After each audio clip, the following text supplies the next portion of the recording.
Shalom Bapak Ibu saudaraku yang kekasih dalam Tuhan. Hari ini adalah hari yang penuh dengan sukacita, penuh dengan anugerah Tuhan yang luar biasa. Dan pada hari ini saya akan menyampaikan kebenaran firman Tuhan dengan tema openness, bicara tentang keterbukaan. Dan nas firman Tuhan yang akan saya sampaikan, saya ambil di kitab Filipi pasal yang kedua, ayat yang ketiga dan ayat yang keempat. Saya akan bacakan demikian firman Tuhan. Dengan tidak mencari kepentingan sendiri atau puji-pujian yang sia-sia, sebaliknya hendaklah dengan rendah hati yang seorang menganggap yang lain lebih utama daripada dirinya sendiri. Dan janganlah tiap-tiap orang hanya memperhatikan kepentingannya sendiri, tetapi kepentingan orang lain juga. Mari saya ajak Bapak Ibu Saudaraku yang kekasih, kita berdoa sebelum kita merenungkan firman Tuhan dan mendengar share firman Tuhan pada hari ini. Mari kita bersatu dalam doa.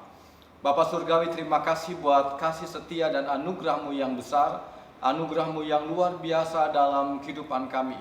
Bila hari ini kami ada, itu semua adalah karena kasih karunia Tuhan yang begitu luar biasa dan begitu sangat mengasihi kami semuanya. Dan kami rindu pada hari ini kami dengar firman-Mu, dan firman-Mu itu boleh menerobos kehidupan kami.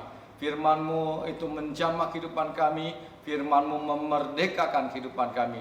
Kami siapkan hati kami Tuhan, dan di dalam nama Tuhan Yesus kami berdoa dan kami siap untuk dengar firman-Mu. Haleluya. Amin. Nah, Bapak Ibu Saudaraku yang kekasih, berbicara tentang keterbukaan atau openness, kita melihat bahwa hari-hari ini adalah hari kita sebut dengan era keterbukaan, di mana semua serba terbuka, semuanya baik dalam berita, informasi, nyaris tidak ada yang tertutup, sepertinya tidak ada privasi. Bisa diakses, bisa dibuka, bisa dibaca oleh siapapun juga, baik tua, muda, bahkan anak-anak pun juga hari-hari ini juga bisa. Semuanya serba terbuka. Nah, banyak orang bicara tentang bebas mengungkapkan perasaan, bebas bicara, menyampaikan opini, pendapat mereka, apakah mereka benar atau salah, yang penting mereka bicara. Inilah bicara tentang keterbukaan, era keterbukaan. Tetapi yang saya maksud hari ini berbicara tentang openness, tentang keterbukaan ini, bagaimana keterbukaan juga di dalam dunia kerja sebagai seorang karyawan, atasan dan bawahan, pimpinan dengan rekan-rekan semuanya. Nah, bagaimana kita membangun keterbukaan itu sendiri di dalam organisasi, dalam perusahaan atau dalam dunia kerja. Perbedaan pendapat, ketidaksetujuan, bahkan pertentangan, perdebatan, bahkan segala bentuk konflik adalah hal yang biasa yang sering kita dengar hari-hari ini. Nah, pertanyaannya, apakah kita membiarkan atau konflik itu tumbuh menjadi sumber stres atau pertentangan yang menyebabkan perselisihan atau tidak dapat mengatasinya dengan cara terbuka dan jujur, serta mengatasi dengan kemenangan yang bersama-sama. Dari kitab Filipi pasal yang kedua yang kita baca tadi, Bapak Ibu Saudaraku yang kekasih, kita lihat di sini kita dapat lihat ada dua kata kepentingan, yaitu kepentingan sendiri dan kepentingan orang lain. Nah, jadi ada kepentingan sendiri, lalu ada kepentingan orang lain, yang membuat hari-hari ini ketika kita melihat bahwa, oh ya, apa sih yang membuat saya nggak bisa mengalami keterbukaan? Bisa terjadi adalah gapnya ini adalah kita lebih mementingkan kepentingan diri sendiri dan tidak lagi fokus kepada ada orang lain yang membutuhkan. Nah, yang menjembataninya apa Bapak Ibu Saudaraku yang kekasih? Yang bisa menjembatani antara kepentingan sendiri dan kepentingan orang lain adalah itu bicara tentang keterbukaan. Keterbukaan tidak langsung bisa, orang bisa dituntut bilang, kamu harus terbuka dong dengan saya. Kamu cerita dong masalah kamu. Kamu cerita dong tentang apa yang kamu alami dalam dunia pekerjaan. Kadang sering kita memaksa, meminta orang lain supaya terbuka dengan kita. Tetapi kita sering sekali tidak membangun hubungan. Ya. Nah, untuk itu ada beberapa hal, ada 3 hal yang saya mau sampaikan di sini, Bapak Ibu Saudaraku yang kekasih. Bagaimana kita mulai menerobos supaya keterbukaan satu dengan yang lain dalam dunia etos kerja, mereka akhirnya ujung-ujungnya adalah menang bersama-sama. Yang pertama di sini saya katakan adalah komunikasi. Komunikasi sangat dibutuhkan dalam segala sesuatu yang kita lakukan adalah butuh komunikasi. Berbicara 2 arah satu dengan yang lain. Nah, komunikasi menjadi jembatan untuk kita bisa membuka keterbukaan itu terjalin dengan baik. Ada orang yang takut berkomunikasi, ada orang yang takut berbicara, dia takut salah, dia takut gagal oleh karena latar belakang mereka. Karena takut ditolak. Nah, untuk itu dalam keterbukaan, bagaimana ketika kita berkomunikasi, Bapak Ibu Saudaraku yang kekasih, yang perlu diperhatikan adalah kita harus jelas apa yang harus didiskusikan. Ya. Jadi kalau orang ingin mau terbuka, orang mau komunikasi, kita harus jelas dulu apa yang mau kita diskusikan, apa yang mau kita capai, apa yang mau disepakati bersama. Itu yang menjadi jeda antara kepentingan sendiri dengan kepentingan orang lain bisa dijembatani dengan keterbukaan, yaitu mulai komunikasi. Dan komunikasinya itu dimulai dari jelas apa yang mau kita diskusikan, jelas apa yang mau kita capai, jelas apa yang mau kita setujui, jelas apa yang mau disepakati. Itu harus dikomunikasikan dengan baik, sehingga orang tidak takut untuk membuka diri, sehingga orang tidak takut untuk berbicara satu dengan yang lainnya. Bahkan ketika berkomunikasi, kita memberi ruang kepada orang itu ketika mereka berkeluh kesah, menceritakan ketakutannya, kegagalannya, supaya ketika orang itu membuka diri, kita bisa menolong orang itu, supaya orang itu bisa diangkat bersama-sama dan bergerak bersama-sama dan menyelesaikan apa yang menjadi tujuan bersama-sama. Apalagi dalam dunia kerja ada target-target yang harus dikerjakan bersama-sama. Dan kita harus membawa orang yang sedang berkeluh kesah ini ketika berkomunikasi. Itu yang menjadi jembatan untuk keterbukaan. Dan itu perlu diterobos, komunikasi. Bahkan penghalang-penghalang komunikasi sendiri harus sudah mulai diterobos. Oh, saya lemah di sini, saya gagal di sini. Mulai. Tapi perlu dikomunikasikan. Dan saudaraku yang kekasih, ketika kita membangun komunikasi, kita sedang membuka diri kita supaya kita dapatkan sesuatu yang lebih baik lagi. Dan kita bisa membawa rekan-rekan sekerja kita menjadi satu tim yang luar biasa, menjadi satu tim yang kuat, sehingga target sasaran yang mau dituju dia bisa berjalan bersama-sama dan menyelesaikan bersama-sama dan mengalami kemenangan bersama-sama. Sehingga target-target yang dicapai, target-target yang difokuskan ke depan, dia tahu bahwa ini bukan kepentingannya sendiri, tetapi kepentingan bersama-sama. Dan dia sedang tidak fokus lagi buat dirinya sendiri, tetapi berbicara tentang ini buat bersama-sama, untuk kepentingan bersama-sama. Yang kedua yang perlu diterobos untuk ketika kita mulai membuka, yaitu membuka yang bicara keterbukaan, openness itu sendiri. Yang kedua adalah berbicara tentang kita mau menjadi pendengar yang baik. Ya. Ada begitu banyak orang tidak mau terbuka karena kita tidak mau menjadi orang pendengar yang baik. Kita selalu meng-cut, kita selalu memotong pembicaraan sehingga orang itu malas untuk mulai bercerita, malas untuk ingin mengungkapkan ide-idenya. Nah, untuk menjadi orang yang terbuka dan kita perlu terobos, ini berbicara kita menjadi orang yang memberi telinga kita untuk mendengar, Bapak Ibu Saudaraku yang kekasih.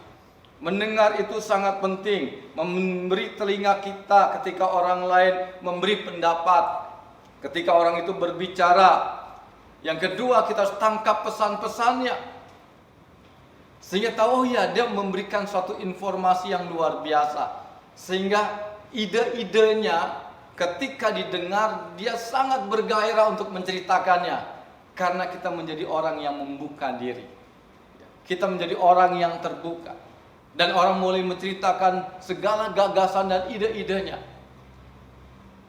Yang berikutnya lagi, saudaraku yang kekasih, adalah bagaimana dia mulai mengarahkan, menyiapkan apa yang dibicarakannya itu tepat kepada suatu sasaran. Komunikasi, menjadi pendengar yang baik buat yang lainnya, itu membuat orang lain merasa, ya, saya bagian tim di dalam pekerjaan ini. Saya masuk sebagai dengan tim yang luar biasa. Sekalipun punya beda-beda keterampilannya, tetapi mereka saling melengkapi satu dengan yang lainnya. Berikutnya adalah dihargai, menghargai. Jadi bagaimana kita menjadi orang yang openness, mengalami keterbukaan dan membuka diri satu dengan yang lain. Kita menghargai satu dengan yang lain.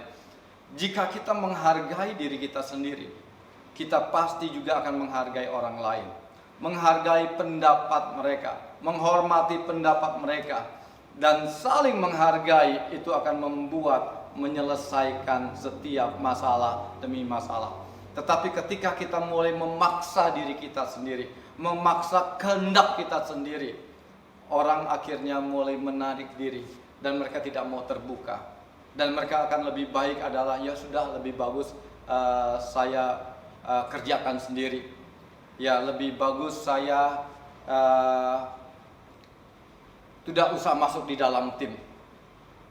Dan ujung-ujungnya adalah akhirnya orang itu akan menjadi orang yang menarik diri.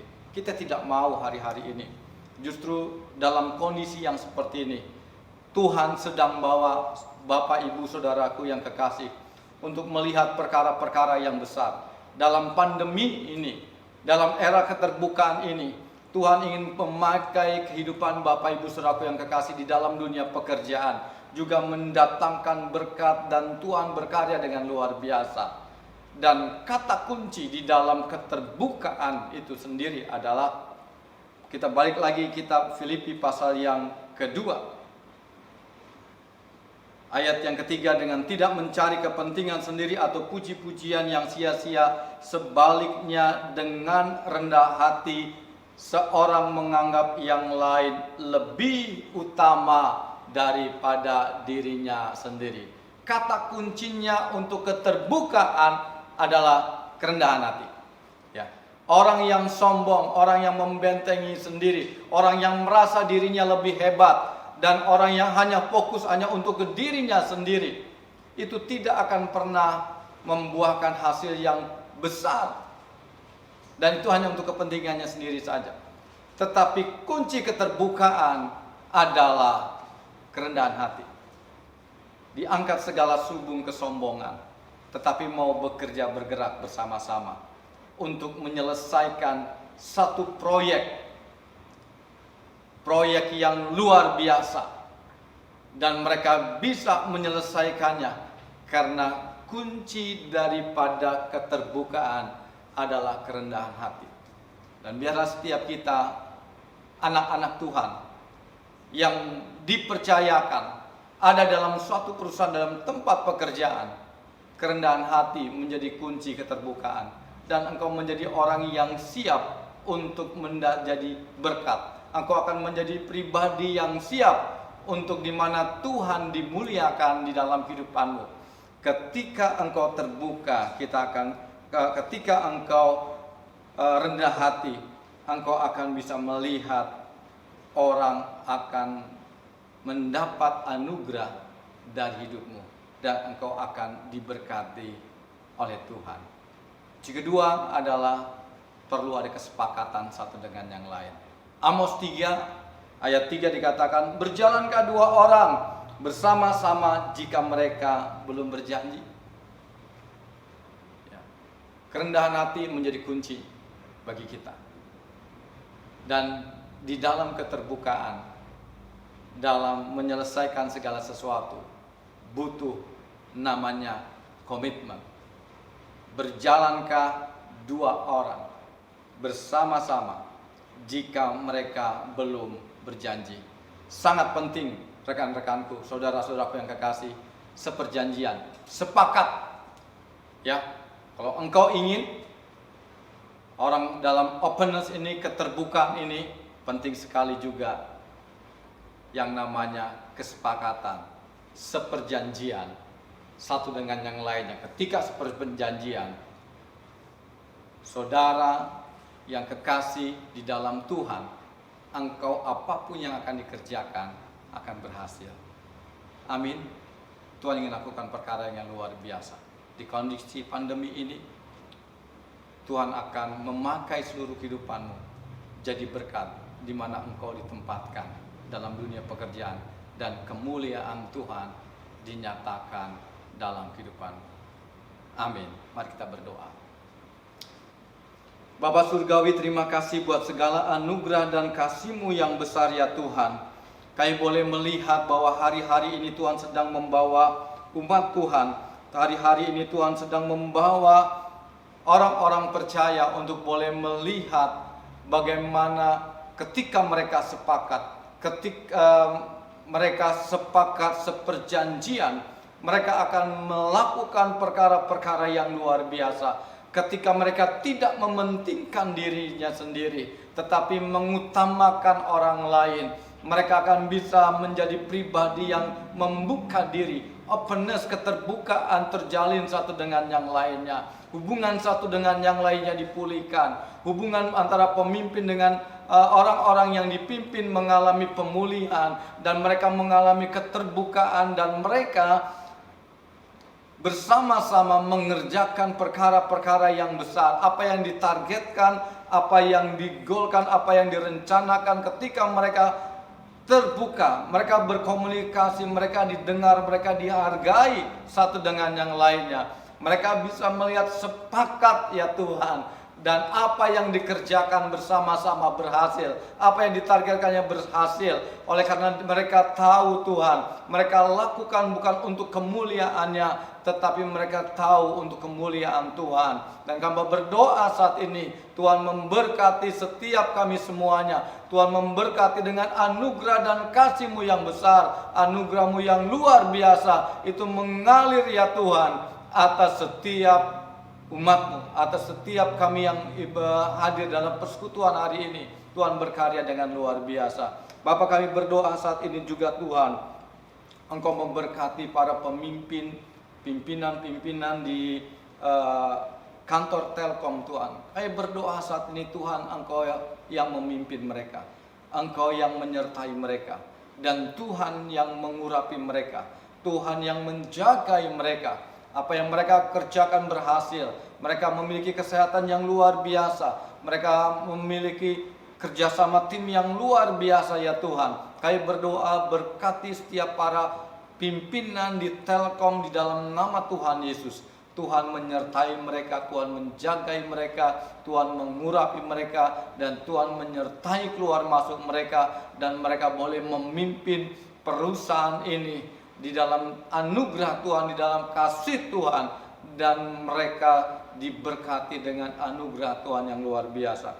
Berkati setiap para karyawan-karyawan ya Tuhan, orang-orang yang dipimpin, orang-orang yang bersama-sama Tuhan ada di dalam perusahaan ini Tuhan. Mereka bergerak bersama-sama, mereka seperjanjian ya Tuhan, mereka sepakat ya Tuhan. Dan kami percaya diberkati mereka di dalam nama Yesus. Diberkati semua karyawan-karyawannya, disertai oleh Tuhan, disertai juga keluarga-keluarga di dalam nama Yesus. Dan hamba juga berdoa Tuhan, berkati Tuhan Roh Kris di dalam nama Yesus Tuhan. Bin Roh yang ada di lingkungan Telkom ini juga Tuhan, kami berdoa Tuhan memberkati. Anak-anak Tuhan akan bersinar, anak-anak Tuhan akan menyatakan kemuliaan Tuhan.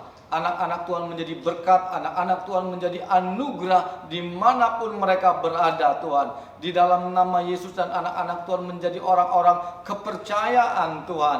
Dan mereka Tuhan tidak mementingkan diri mereka sendiri, tetapi mereka berjalan di dalam seperjanjian. Mereka berjalan bersama-sama. Mereka memiliki kerendahan hati satu dengan yang lainnya Tuhan. Sehingga Tuhan, di mana mereka ditempatkan, mereka menjadi berkat. Terima kasih. Kami juga berdoa buat anak-anak sekolah yang saat ini dalam belajar online. Kami berdoa di dalam nama Yesus, baik yang mahasiswa, baik anak-anak sekolah di SMP, SMA, bahkan SD. Kami berdoa bahkan TK sekalipun, Tuhan menolong mereka. Tuhan sertai anak-anak di dalam nama Yesus. Tetap mereka fokus dan mereka menjadi kreatif Tuhan di dalam studinya. Terima kasih Bapak Surgawi, terima kasih. Kami juga berdoa berkati bangsa ini. Tuhan memberkati bangsa ini dengan anugerah dan kasih Tuhan yang begitu luar biasa. Dalam kondisi pandemi ini kami berdoa Tuhan campur tangan atas bangsa ini. Berkati Presiden, Wakil Presiden, para Menteri, DPR, MPR, TNI, Polri, semuanya diberkati dan disertai. Dan kami berdoa di dalam nama Yesus. Kami menyetop seluruh penyebaran virus corona dalam nama Yesus. Dan kami berdoa Tuhan, Engkau juga yang membuat rakyat bangsa ini tetap menjaga protokol kesehatan. Mereka bahu-membahu satu dengan yang lain Tuhan, untuk saling mengingatkan satu dengan yang lain, untuk saling menjagai satu dengan yang lain, sehingga tidak menyetop penyebaran virus ini. Terima kasih Tuhan Yesus yang baik. Terima kasih, berkati setiap kami semuanya dengan anugerah dan kasih-Mu yang besar. Dan kami berdoa kesehatan yang ilahi juga menyertai setiap kami semuanya. Kesehatan yang ilahi itu memenuhi kami semuanya. Terima kasih Tuhan Yesus yang baik. Mari kekasih Tuhan, arahkanlah hatimu kepada Tuhan dan terimalah berkat yang daripadanya. Tuhan memberkati engkau dan melindungi engkau. Tuhan menyinari engkau dengan wajahnya dan memberikan engkau kasih karunia. Tuhan menghadapkan wajahnya kepadamu dan memberikan engkau damai sejahtera. Turun berkat daripada Allah Bapa, kasih daripada Tuhan Yesus Kristus, dan penyertaan Roh Kudus menyertai seluruh kehidupanmu dari sekarang sampai selama-lamanya. Setiap kita yang percaya berkata, amin. Tuhan memberkati Bapak Ibu Saudaraku yang kekasih. Tetap menjaga kesehatan, tetap jaga protokol kesehatan, sehingga tetap memiliki kesehatan yang luar biasa. Tuhan berkati Bapak Ibu Saudaraku yang kasih, berkati dalam pekerjaannya, diberkati juga di dalam keluarganya. Amin.